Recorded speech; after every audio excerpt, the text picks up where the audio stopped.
A lot of musicians think chord changes are difficult because there are too many chords. But I think they're hard because people keep starting over. Every new chord means a new scale, a new shape, or a new idea.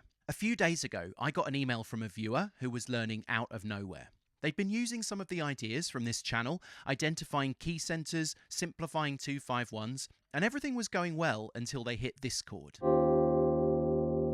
Their question was basically, some of these chords don't seem to fit. What am I supposed to play here? And I think that's where a lot of musicians get stuck. Every time the harmony changes, they feel like they need a completely new answer. So today I want to try an experiment. I'm going to take a simple shape, play it over the changes of Out of Nowhere, and I'm going to see how little I can change while still following the harmony. Let's see what happens. I really like Out of Nowhere. It's a great tune, but it's definitely one of the trickier standards. We can identify key centers, but unlike something like Autumn Leaves, there are frequent moments where the changes suddenly step outside the key to somewhere quite different before moving back again. That presents us with a challenge. Do we change key completely every time the chords move? How do we keep one idea moving, even when the chords are constantly pulling the rug out from under us? I'll quickly play the head for you now so you can hear it.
So the first thing we'll do is simplify the chart down and remove any non-essential chords. I've made a free PDF that lays out everything I'm about to show you in this video.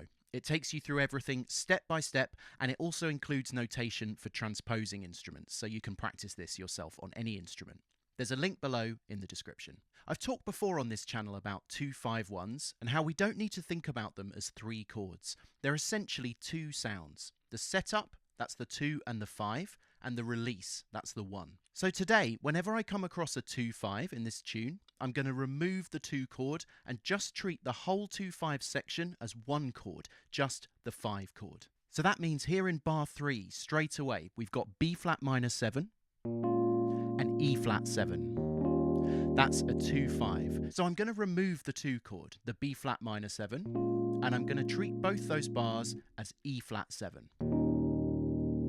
So that means at the top of the tune, we've got 2 bars of G major 7, the home key of the tune, and then 2 bars of E flat 7. Then again, on the next line in bar 7, we've got a 2-5-1 leading to A minor. B minor 7 is the 2, and E7 is the 5, and A minor the 1. So I'm going to remove B minor 7 and we'll just have 2 bars of E7. I'll go through the chart and I'll do the same thing everywhere else and we'll end up with this. Straight away you can see there are a lot fewer chords to deal with, but we haven't lost any of the essential sounds of the progression. This is everything we need to play over those changes. So this is what our simplified sequence sounds like. I'll play the head again with the simplified changes underneath.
can hear, we haven't really lost anything. It still works just as well, but we've got a bit less information overload without all of those extra chords.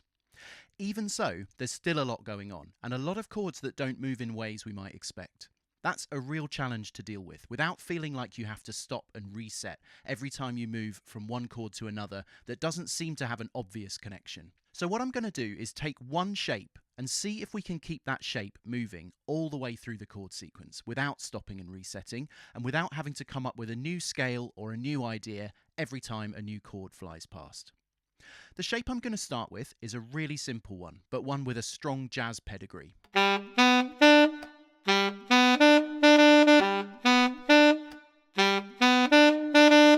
That's the riff from Joe Avery's Blues, a classic New Orleans second line tune that many people outside jazz will recognise because it's also the melody of Rock Around the Clock. It's really simple, just 3 notes outlining a major triad.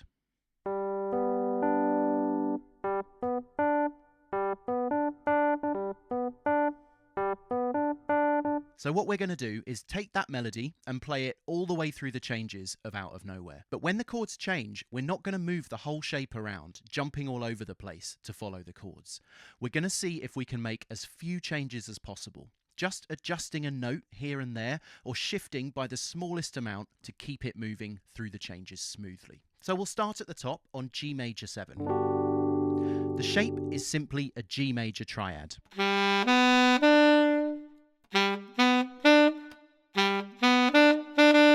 So we can just play that as it is over the G major 7 chord. Then we reach E flat 7. We're not going to move the whole shape down to E flat. We're just going to look at the notes we already have and see which ones need adjusting. So an E flat 7 chord contains E flat, G, B flat and D flat. And our shape contains G, B and D. So G is already in the chord, so it can stay exactly where it is. But the B in the shape clashes with the B flat in the chord. But all we need to do is move that B down a semitone, make it a B flat, and now it'll fit the chord. Similarly, the D in our shape clashes with the D flat in the chord. But again, we can just adjust it, flatten it by a semitone, make it a D flat, and now it will fit the chord. So our shape goes from G, B, D to G, B flat and D flat. And this is how it sounds over the E flat 7 chord.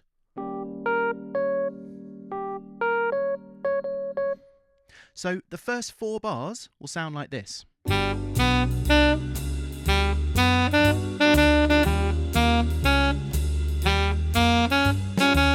Then in bar 5, we're back on G major 7 again, so we can return the shape to its original form.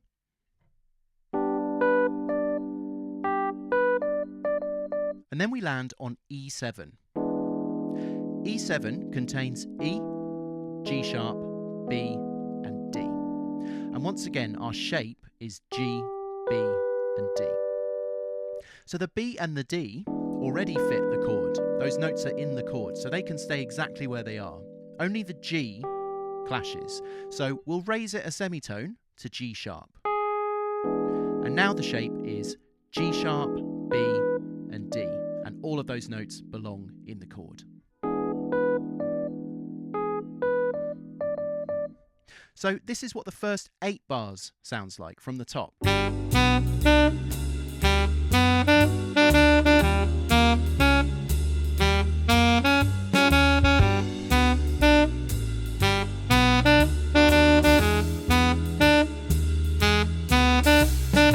Everything's nice and smooth and connected. We haven't had to reset, and we don't need a whole new scale every time the chords change. We just adjust 1 or 2 notes when necessary. So then we get to bar 9, and it's an A minor chord.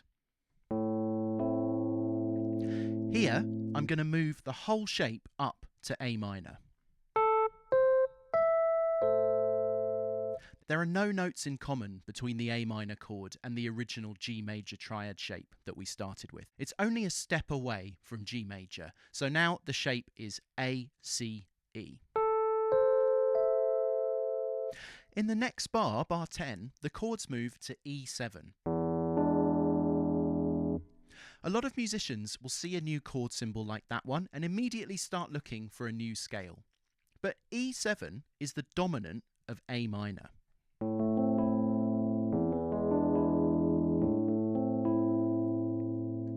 We're still hearing A minor really strongly here. The E7 isn't taking us anywhere new, it's not changing key, it's not on the way to somewhere different. The harmony isn't really asking us to throw everything away. So let's keep the shape exactly as it is and just play A minor the whole way through that section and let that chord go by. Then we get another 2 bars of A minor, and again we can keep the shape exactly the same.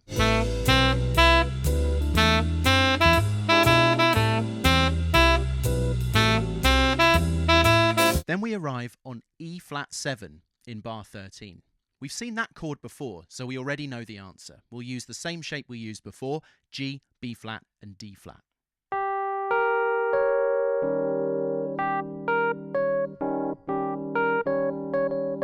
And then 2 bars later, we get D7. We were on E flat 7, and now we're on D7. It's exactly the same sound, a semitone lower, so let's simply move the shape down a semitone as well. And that gives us F sharp, A, and C.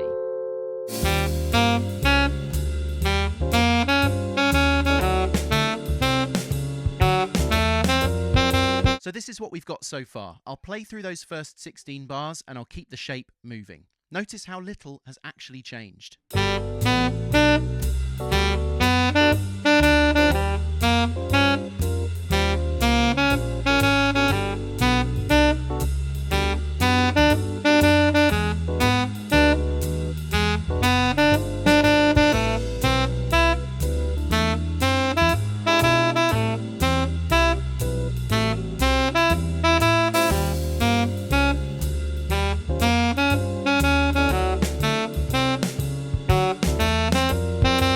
The next 8 bars are exactly the same as the first 8 bars, so we can reuse all the same shapes again. So let's move on to the final 8 bars where something different happens. It starts on A minor again, so we can use the same A minor shape as before. We get that brief move to E7 again, but just as before, we'll ignore it and keep the shape the same. Then we get another bar of A minor, followed by F7. F7 doesn't belong to the key, and we will need to adjust our shape. F7 contains F, A, C, and E flat. And at this point, we're using A, C, and E as our shape. So A and C already fit because they belong to the F7 chord. Only the E clashes with the E flat in the chord. So we'll make one small adjustment. E becomes E flat. So for those 2 bars, the shape begins on A minor, and we'll adjust it halfway through when we get to F7. Just one little tweak to keep the shape moving smoothly through the harmony. Then we arrive at the final line. Although there's some root movement in the original chart, this whole section is really still in G major. So we'll simplify it. Ignore the passing chord and that brief dominant sound in the 2-5-1. Just as we did earlier on the A minor section with the E7 chord, we can just use the original G major shape throughout that whole section.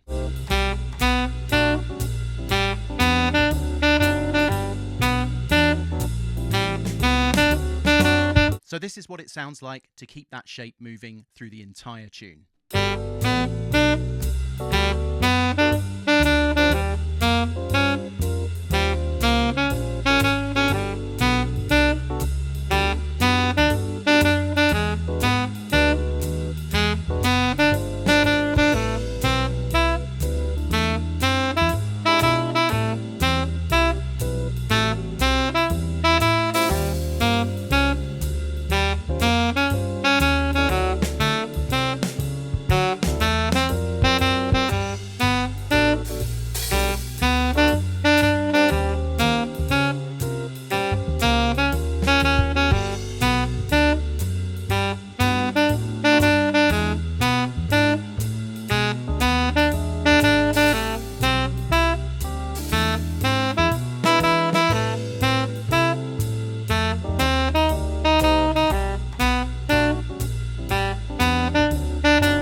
This is a great way to practice. It's excellent ear training because it teaches you to hear the essential movement, the notes that really matter, and the way that the changes connect to each other. Spend some time with this shape, memorize the movement, and learn to hear it. And learn to find it easily on your instrument. Everything's laid out in the PDF if you'd like to work through this slowly in your own practice. The next step after this is to start improvising with it. We can take those 3 notes and use them as the basis for improvising our own ideas. Start with a small section of the tune. Don't try all 32 bars straight away. Just loop 4 bars, and then 8 bars, and then 16 bars. Eventually, work your way up to the whole form. Spend plenty of time on each section on its own until it feels easy and instinctive, and if possible, try and move away from reading notation and try to memorize those shapes. So I'll start with the first 8 bars. At first, I'll stay close to the original rhythm, and then gradually I'll move further and further away from it. Eventually, I'll be playing my own ideas, just using those 3 notes. I'll demonstrate the process quickly here, but when you try this yourself, don't rush it. This is something that develops over multiple practice sessions.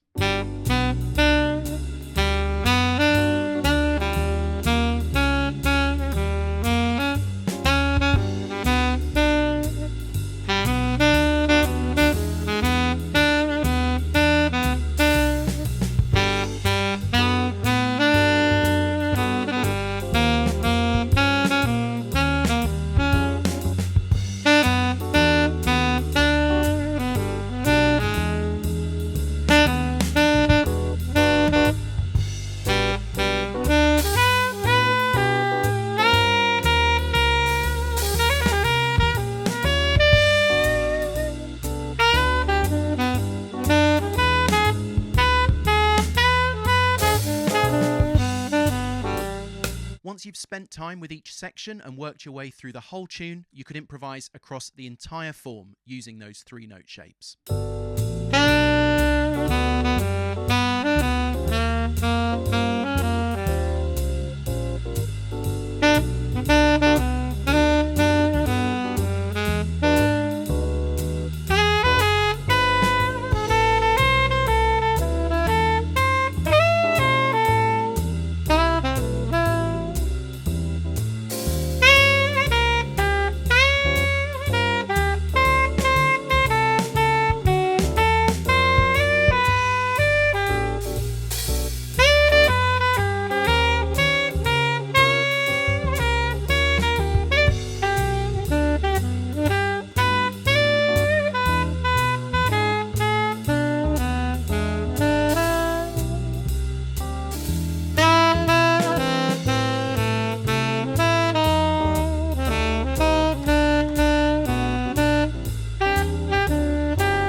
The important thing here is that at no point did we ask what scale fits this chord.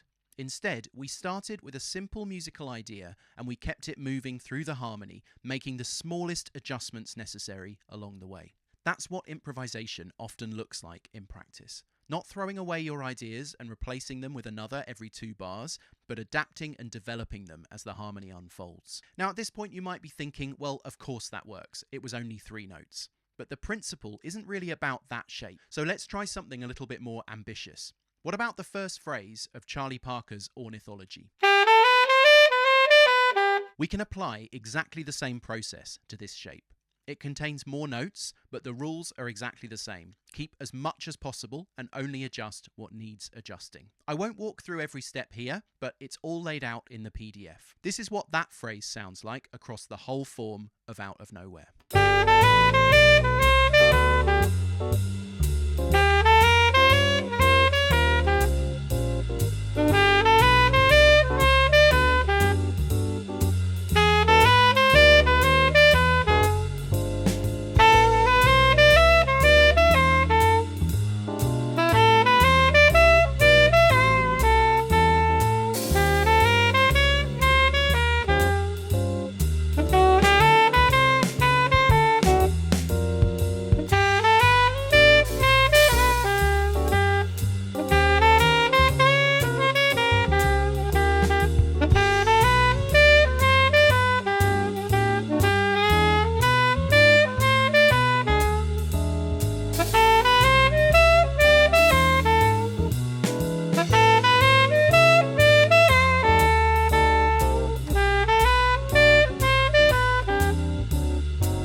Then we can follow exactly the same process, working with that shape in sections, memorizing, internalizing, and gradually moving from the shape itself to improvising our own ideas using that same set of notes.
Download the free PDF and try this out yourself. It's a really powerful way to approach tunes like this, keeping your ideas moving through the harmony instead of stopping and resetting every time the chords change. If you try it, let me know how you get on in the comments. And if you found this helpful, don't forget to like the video and subscribe to the channel for more ideas like this one. If you'd like to understand more about how to simplify lead sheets, how to identify the essential sounds and understand which chords really matter and which are simply decoration, check this video out next. It walks through that whole process in detail, and it's a great way to understand some of the ideas that underpin what we've explored today. I'll see you over there. Thanks for watching.